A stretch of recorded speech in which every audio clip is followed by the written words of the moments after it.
Hey guys, a bit of a quick one today. Um, Now, I have a PC in the kitchen. It was my mum's old laptop, but it's on its last legs, literally way too slow to boot up, wouldn't really do much. Took an age, literally, just to get into YouTube so I could listen to music in the kitchen. And also, I was wanting to create a security camera in the kitchen facing out towards my front door on the balcony. Um, so literally, I have completely changed where the PC is and completely changed the PC itself. I'm just going to go through it's more like a stills run again on what I did, what I've used. It's still an old PC that I'm using, but instead of a dual core 4 GB RAM old laptop, I'm now using an 8 GB i5 6th gen Lenovo SFF. And then instead of putting it directly on top of the kitchen counter, I've made some space in the cabinet below and drilled a hole through, put a little cap on, hid the wire in, and got a touchscreen monitor so that I can easily access it without need the keyboard and mouse in front, because that's another problem that I was having with the laptop. When I was cooking, there was plenty of steam. When the steam dissipated or grease, it was starting to gather on the keyboard. So I think that's what wasn't helping the laptop as well. So there is also plans later on to use that as the root as of a home hub, but I haven't got that far ahead yet. I've just basically set it up as a PC for the kitchens where I can listen to music, and also as a like CCTV machine as well. So and I can record for, I think it's 2.5 weeks on the hard drive that's in there at the moment. I am going to upgrade that later on so I can do a couple of months recording saved up. But yeah, I'm just going to go ahead and get on with it and show you what I had before. These are all going to be stills from now on. What I had before, then what I've moved to now, and how I've achieved this. Let's get on with it. Okay, this is what I started off with. Like I said, my mum's old laptop, an old Asus, however you want to say it. I'll get butchered in the comments for the pronunciation. With a set of standard little speakers on it, and running elementary OS, poorly I might add. But as you can see, the keyboard, trackpad was always exposed, especially when I was cooking and stuff like that. This is literally next to where my cooker is. I can't really fit it anywhere else but from the opposite side of the kitchen, which was again next to the cooker. It's only a small kitchen, um, and like I say, this was dying. It was time for an upgrade, so it's time now to move to the next scene.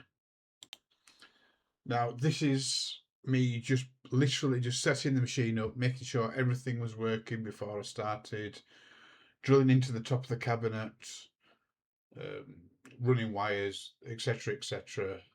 Um, I also have upgraded the speakers. It's not big of an upgrade.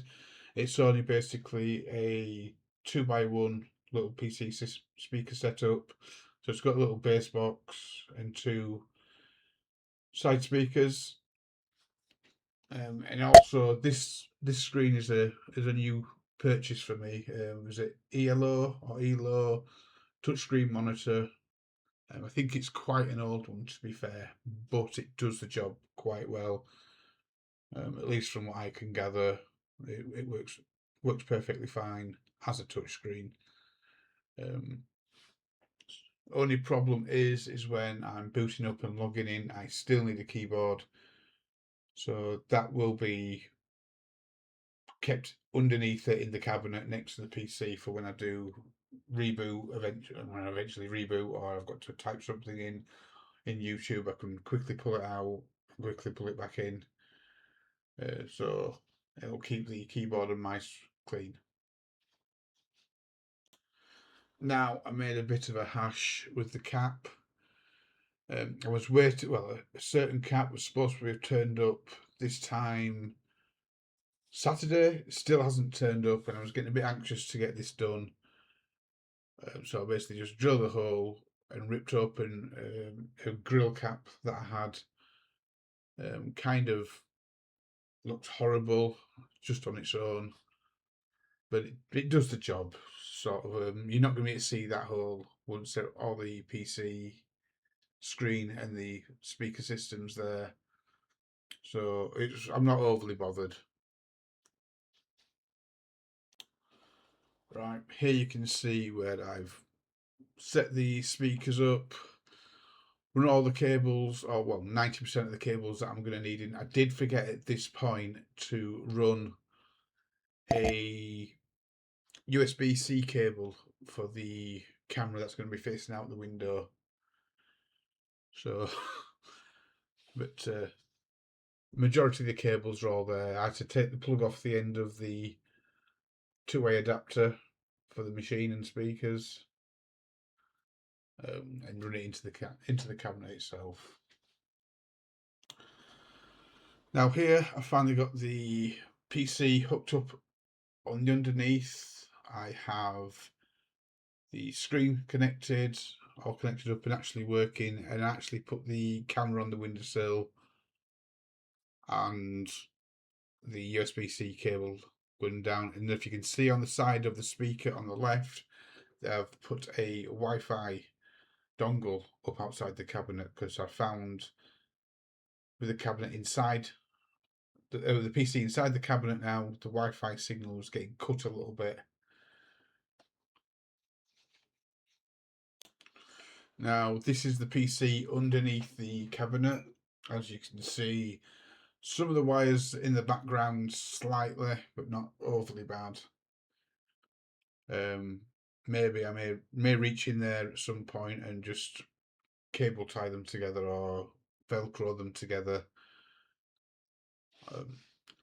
And also, I'm going to have to keep an eye on the thermal temperature of the PC in a couple of hours. And if it starts going up, I may have to create a couple of vents in the actual cabinet door itself. Because I'm waiting for a couple of 60mm fans, so I can create an input and an exhaust over the top of the counter and one at the side of the door to draw cold air in, exhaust the hot air out, and hopefully that will help keep the PC cool if need be. If not, I'm just going to leave it as it is.